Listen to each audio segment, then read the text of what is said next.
Hi friends, இந்த வீடியோவில் நம்ம பார்க்க போகிறது ஜிகேவில் இருக்க இம்பார்ட்டன்ட் கொஸ்டின் தான் நம்ம பார்க்க போகிறோம். வீடியோவுக்கு போகிறதுக்கு முன்னாடி நம்ம சேனல் இது வரைக்கும் நீங்கள் சப்ஸ்கிரைப் பண்ணலை அப்படின்னா சப்ஸ்கிரைப் பண்ணிங்க. அப்படியே பக்கத்தில் இருக்க பெல் ஐக்கானையும் கிளிக் பண்ணிங்க அப்படின்னா நம்ம போடுற வீடியோ உங்களுக்கு உடனுக்குடன் தெரிய வரும். நீங்கள் உங்களுக்கு பயனுள்ளதாக அமையும். வாங்க வீடியோக்குள்ளே போகலாம். தூத்துக்குடி அனல் மின் நிலையத்திற்கு தேவையான நிலக்கரி பெறப்படும் இடம் ஜார்க்கண்ட். இந்தியாவில் சுனாமி எச்சரிக்கை மையம் எங்கே நிறுவப்பட்டுள்ளது அப்படின்னா ஹைதராபாத். தமிழகத்தில் 5 அருவி எங்கு உள்ளதுன்னா குற்றாலம். பிஎஸ்என்எல் விரிவாக்கம் என்ன அப்படின்னா பாரத் சஞ்சார் நிகாம் லிமிடெட். ஜப்பானில் அமெரிக்கா குண்டு வீசிய இடங்கள் ஹிரோஷிமா மற்றும் நாகசாகி. ஜப்பானில் அமெரிக்கா வீசிய அணுகுண்டில் இறந்தவர்கள் 2 லட்சம் பேர். ஜப்பானியர் வணங்கும் பறவை கொக்கு. ஹிரோஷிமா நகரில் உள்ள குழந்தைகள் அமைதி நினைவாலயம் யாருக்காக கட்டினார்கள் அப்படின்னா ஜப்பான் சிறுமி சடகோ சகாகி. காகிதத்தில் உருவங்கள் செய்யும் கலையை ஜப்பானியர் எவ்வாறு அழைப்பர்னா ஓரிகாமி. இசை சம்பந்தப்பட்ட காரின் பெயர் ஆல்டோ. லாஸ் ஏஞ்சல்ஸ் நகரம் எந்த கடற்கரையில் உள்ளது அப்படின்னா பசிபிக் பெருங்கடல். மஸ்கட் யுஏஇயில் இல்லாத நாடு ஆகும். சரியா தவறா? சரி. உலகிலேயே மிக வேகமாக இயங்கும் பாம்பு கருப்பு மாம்போ. 1988 வெளிவந்த மூன்வாக்கர் திரைப்படம் யாரை பற்றியது அப்படின்னா மைக்கேல் ஜாக்சன். தமிழில் வெளிவந்த முதல் பேசும் படம் காளிதாஸ். தேசிய ஆற்றல் சேமிப்பு நாள் பிப்ரவரி 18.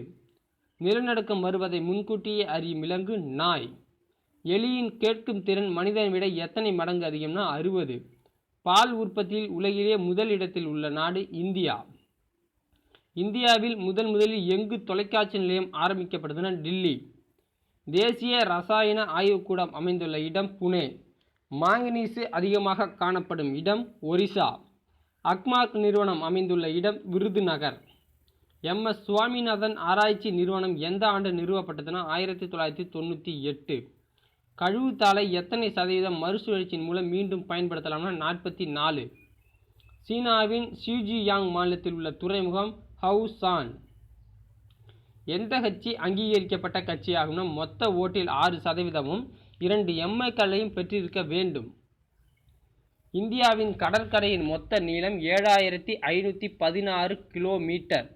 மனிதனின் சராசரியாக ஒவ்வொரு நாளும் எத்தனை முறை சுவாசிக்கிறான்னா 2200 முறை. கார்பன் புகை அதிக அளவில் வெளியேற்றும் நாடுகளில் இந்தியா எத்தனையாவது இடத்தில் உள்ளதுன்னா 5வது இடம். இந்தியாவில் எவ்வளவு டன்கள் மின்னியல் கழிவுகள் உற்பத்தி ஆகிறதுனா 3,80,000 டன். இந்தியாவின் மான்செஸ்டர் என அழைக்கப்படும் நகரை அகமதாபாத். மும்பைன்னு இருக்கு, அகமதாபாத் புதுசாக மாற்றிருக்காங்க. உலகின் பருத்தி ஆடை உற்பத்தி செய்யும் நாடுகளில் இந்தியா எத்தனையாவது இடத்தில் உள்ளதுன்னா 3ஆம் இடம். தமிழகத்தில் எஃகு நிறுவனம் அமைக்கப்பட்டுள்ளதுன்னா சேலம். ஆக்ஸ்போர்ட் ஆங்கில அகராதி முதலில் எப்போது வெளியிடப்பட்டதுன்னா 1933 லண்டனில் வெளியிடப்பட்டது. ரியோ உச்சி மாநாட்டின் வேறு பெயர் புவி உச்சி மாநாடு. ஹூப்ளி எந்த மாநிலத்தில் உள்ளதுன்னா கர்நாடகா. அக்டோபர் முதல் வாரத்தை அரசு டேஷ் வாரமாக கொண்டாடி வருகின்றன வனவிலங்கு வாரமாக. சுதந்திர இந்தியாவின் முதல் நிதியமைச்சர் RK சண்முகம் செட்டியார்.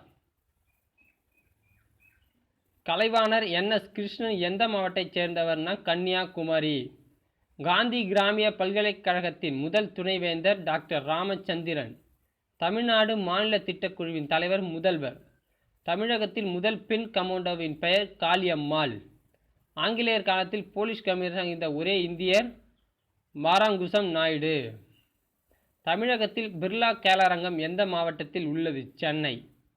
தமிழகத்தில் குடுமியான் மலை கல்வெட்டுகள் எந்த மாவட்டத்தில் உள்ளதுன்னா புதுக்கோட்டை. தமிழகத்தில் முதலில் எங்கு அச்சுக்கூடங்கள் அமைக்கப்பட்டதுன்னா சிவகாசி.